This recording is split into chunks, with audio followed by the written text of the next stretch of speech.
안녕하세요. 잘 지내셨습니까? 어제 제가 새벽에 예배 설교하러 가는데 비가 진짜 많이 왔습니다. 가다가 이런 생각이 들었습니다. 이거 잘하면 노아의 방주를 찾아야겠는데, 그만큼 비가 많이 왔었죠. 요즘 비가 많이 오는데 비 피해 없이 또 건강하게 잘 지내시기를 축복합니다. 오늘은 사무엘상 2장입니다. 다 읽고 오셨죠? 자, 그러면 사무엘상 2장 시작하겠습니다. 사무엘상 2장은 세 부분으로 나누어 볼 수 있습니다. 첫 번째는 한나의 노래입니다. 그리고 두 번째는 이 어린 사무엘의 성장하는 모습이고요. 마지막 세 번째는 엘리의 아들들의 악행과 그들의 가문에 내려진 저주입니다. 먼저 한나의 노래입니다. 1절부터 10절까지 보시면 이 한나의 노래가 나오죠. 언뜻 보면 이 한나가 힘들게 어렵게 아들을 얻어서 그 아들을 자랑하는 한 엄마의 모습처럼 보입니다. 그러나 이 1절부터 10절까지를 이렇게 천천히 잘 보시면 전혀 다른 뜻이 그 안에 포함되어 있음을 우리는 알 수 있습니다. 지금 이스라엘 상황은 어떻습니까? 하나님이 왕이신데 하나님을 왕으로 인정하지 않고 있습니다. 자기 소견에 옳은 대로 행하며 살고 있죠.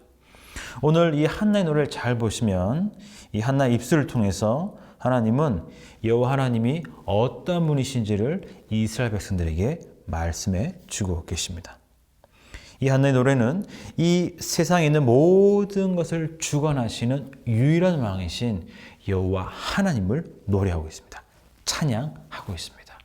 한나의 노래가 바로 그것을 우리에게 말씀하고 있습니다. 그런데 참 신기하게 사무엘하 22장을 보면 다윗도 오늘 한나의 노래와 비슷한 노래를 부르고 있습니다. 다윗 역시 이 세상의 주인이시고 또 자기를 구원해 주고 위기 때마다 살려주신 여호와 하나님을 찬양하고 있습니다. 이럴 경우에 저작권이 누구한테 가는지 잘 모르겠지만 어쨌든 다윗이 그렇게 노래를 하고 있습니다. 또 이 노래는 신약으로 가서 누가복음 1장 마리아의 노래와 이어집니다. 한나의 노래 오늘 마지막 부분은 이렇게 찬양을 하고 있죠. 여호와를 대적하는 자는 산산이 깨어질 것이라. 하늘에서 우레로 그들을 치시리로다. 여호와께서 땅끝까지 심판을 내리시고 자기 왕에게 힘을 주시며 자기의 기름 부음을 받은 자의 뿔을 높이시리로다 하니라. 자, 그 다음에 다윗의 노래입니다. 다윗의 노래를 보면은 또 마지막은 이렇게 찬양하고 있습니다. 여호와께서 그의 왕에게 큰 구원을 주시며 기름 부음 받은 자에게 인자를 베푸시며 영원하도록 다윗과 그 후손에게로다 하였더라. 비슷하죠? 자, 누가복음의 마리아 노래입니다. 그 종 이스라엘을 도우사 긍휼히 여기시고 기억하시되 우리 조상에게 말씀하신 것과 같이 아브라함과 그 자손에게 영원히 하시리로다 하니라. 자, 이 세 노래에서 기름 부음 받은 자가 나오고 영원이라는 단어가 나옵니다. 기름 부음 받은 자, 바로 메시아죠. 그리고 영원, 바로 영원하게 기름 부음 받은 자로서 이 땅에 오시고 이 땅의 통치자가 되시고 구원자가 되시는 예수 그리스도, 바로 그분을 노래하고 있다는 것을 알 수가 있습니다. 결국 이 한나의 노래와 다윗의 노래를 통하여 우리는 이 땅에 오실 예수 그리스도가 어떤 모습인지를 우리는 알 수 있고 우리는 확인할 수가 있는 것이죠. 다윗의 후손, 기름 부음 받은 자, 영원토록 왕이 되실 분, 바로 그분이 우리 구주 예수 그리스도십니다. 자, 그 다음에 두 번째, 세 번째는 좀 같이 보도록 하겠습니다.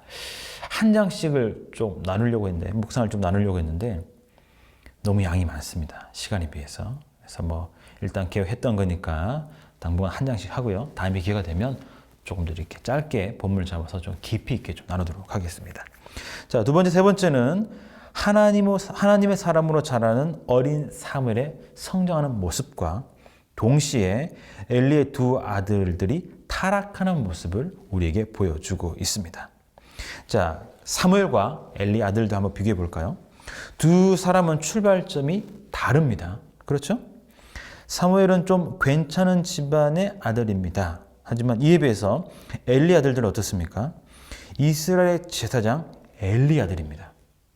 출발점이 다르죠, 그죠? 그러나 그들은 하나님의 말씀을 지키지 않았습니다. 심지어 이 엘리 아들들은 성막에서 일하는 여인들과 성관계를 맺기도 했습니다. 이 소문이 온 이스라엘에 다 퍼졌습니다.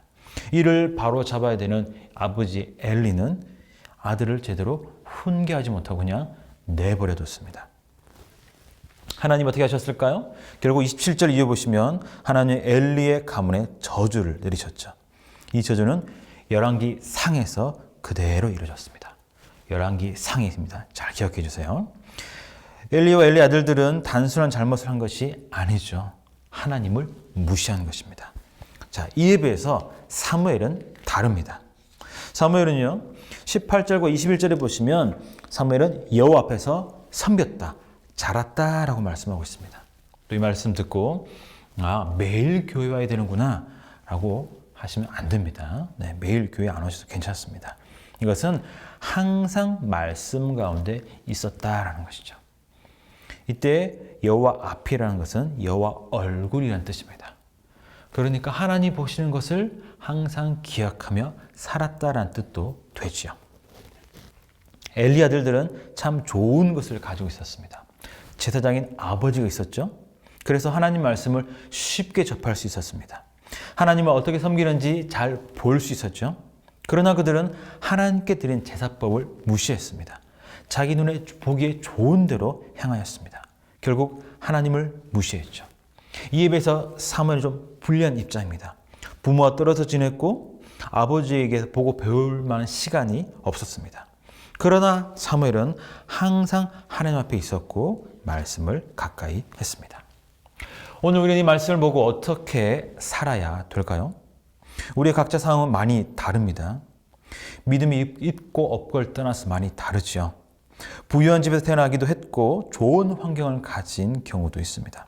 반대로 가진 것이 별로 없고 배움이 적은 부모 밑에서 태어난 분들도 있습니다. 어쩌면 참 힘든 상황 가운데서 지내는 분들도 있을 것입니다. 믿음이 있는 경우에도 마찬가지죠. 누군가는 무엇을 하기만 하면 잘 되는데 또 다른 누군가는 하고자 하는 일마다 꼬이는 경우가 있습니다. 그러나 우리는 이러한 상황 속에서도 한 가지를 기억해야 합니다.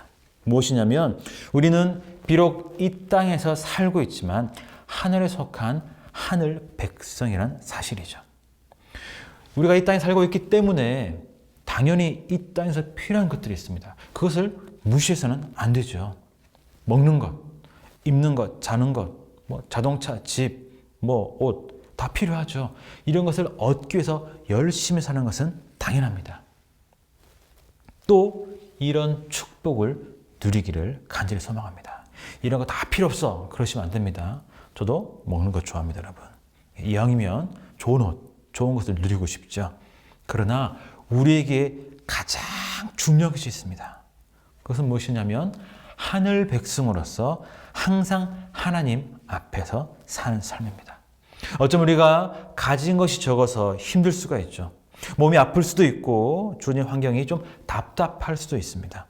그러나 그때도 우리가 기억해야 될 것은 나는 하늘 백성이기 때문에 항상 하나님 앞에서 살아야 된다는 사실입니다. 그래서 문제가 있고 아픔이 있고 절망이 있어도 항상 하나님 앞에서 항상 말씀 앞에서 말씀 안에서 말씀 붙잡고 잘 살기를 간절히 소망합니다. 반대로 우리 삶에 너무 좋은 일이 많아서 계획한 일이 다 잘 되고 재정도 넉넉하고 꿈꿔왔던 일이 다 잘 돼도 우리는 한 가지를 잊으면 안 됩니다. 한 가지를 꼭 기억해야 됩니다. 항상 하나님 앞에서 살아야 됩니다. 말씀을 기억해야 합니다. 그래서 오늘 나에게 무슨 일이 있어도 좋은 일이 있든 그렇지 않은 일이 있든 힘든 일이 있든 기쁜 일이 있든 만사가 형통하든 내가 계획한 대로 잘 되지 않아 답답하든 항상 하나님 앞에서 살아가는 저와 여러분 모두가 되기를 간절히 축복합니다. 항상 말씀 붙잡고 그 은혜의 삶을 살아가시기를 간절히 축복합니다.